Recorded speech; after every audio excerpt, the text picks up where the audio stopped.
With the final issue of Batman Offworld coming out this week, I thought it was the perfect time to do a breakdown on what I feel could be the best sci-fi Batman story we've ever gotten.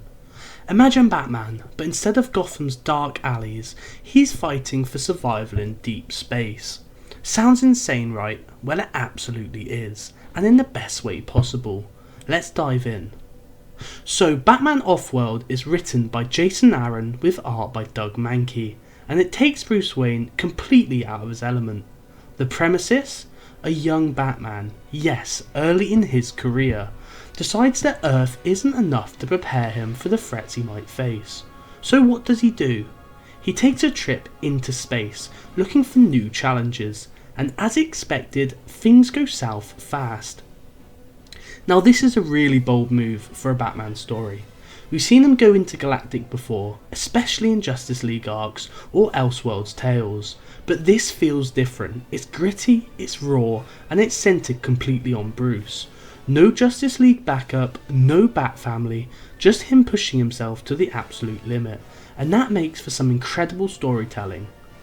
One of the biggest standouts in this series is the artwork. Doug Mahnke's style brings this perfect mix of realism and exaggerated sci-fi madness. The alien worlds feel vibrant, the tech is insane, and Batman himself is rendered in a way that keeps his grounded aesthetic while still fitting into his cosmic setting.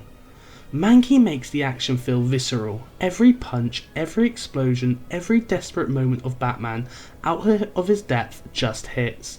And the colour work, absolutely gorgeous.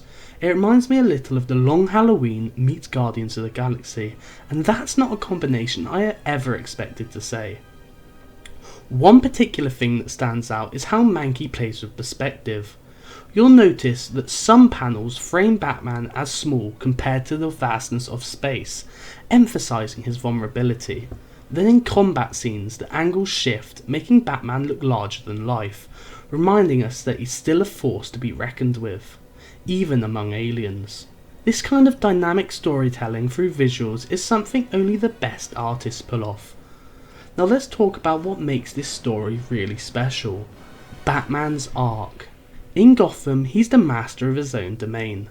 He's got the skills, the knowledge, the reputation, but here, he's an unknown human in a universe filled with godlike beings, ruthless bounty hunters and alien warlords.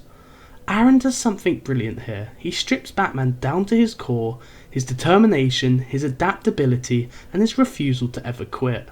There's this moment, without giving too much away, where Batman is pushed to the absolute brink, and it genuinely makes you question if he can survive.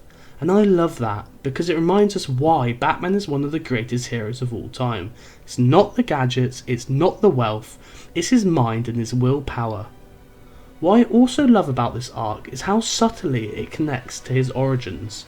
Early Batman stories have always emphasised his need to be prepared for anything, and here we see that instinct applied on an intergalactic level. He's learning, adapting and growing in ways we don't usually see when he's in Gotham. It makes for a compelling look at what truly defines Batman's mission. Now Batman in space isn't a new idea. We've had Batman, The Dark Knight Returns, The Master Race dip into sci-fi elements. We've seen him go off-world in Final Crisis, and of course Justice League stories constantly throw him into intergalactic conflicts. But what makes Batman Offworld different is its focus. It doesn't feel like a Justice League adjacent story, and it's not an Elseworlds reimagining. It's pure Batman story that just happens to take place in space, and I think that's what makes it stand out. It's still detective driven, still about problem solving, just on a cosmic scale. And let's not forget, this isn't just a one-off gimmick. The themes explored in Offworld have real weight. It asks the question, how far will Batman go to be the best version of himself? How does he define his limits, and what happens when he's forced to confront enemies he can't outthink or overpower easily? These are the kinds of challenges that make for some of the best Batman stories. So is Batman Offworld the best sci-fi Batman story? Honestly, it might be. It takes everything we love about Batman, his intelligence, his resilience, his relentless pursuit of self-improvement, and throws it into completely unfamiliar setting, without losing the essence of what makes him Batman. The writing is sharp, the action is intense, and the world building is top tier. If you're a fan of stories that challenge Batman in unique ways, this is absolutely worth your time. And even beyond that, it's just fun. Sometimes we get so caught up in the brooding detective noir side of Batman that we forget he can be a larger than life pulpy sci-fi hero too. This series captures that balance perfectly. But hey, that's just my take. What do you guys think? Have you been reading Batman Offworld? Do you think it holds up as one of the best sci-fi Batman stories ever? Let me know in the comments, and if you enjoyed this breakdown, don't forget to like, subscribe and hit that bell so you don't miss future deep dives. Thanks for watching, and I'll catch you next time.